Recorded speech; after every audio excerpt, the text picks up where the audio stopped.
For all these three counts, we have decided to inflict her with only one sentence, that is sentence of death.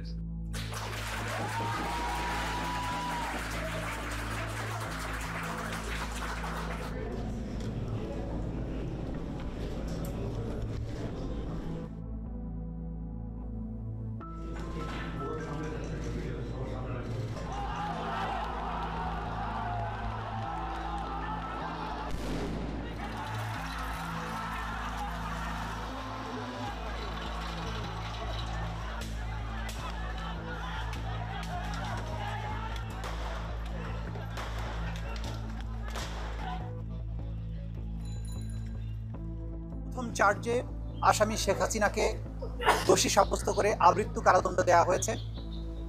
দ্বিতীয় চার্জে আসামি শেখ হাসিনাকে দোষী সাব্যস্ত করে মানবতা বিরোধী অপরাধের দায়ে 2024 সালের জুলাই অভ্যুত্থান চলাকালে বাংলাদেশে ছাত্র জনতাকে লিথাল ওয়েপন, হেলিকপ্টার, ড্রোন ব্যবহারের মাধ্যমে নিষ্ঠুরতম পন্থায়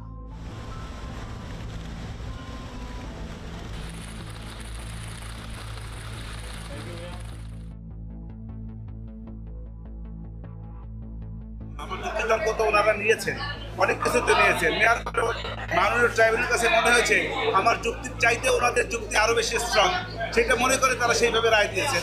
অথবা আমারটা নেয়নি, এইটা আমি বলবো।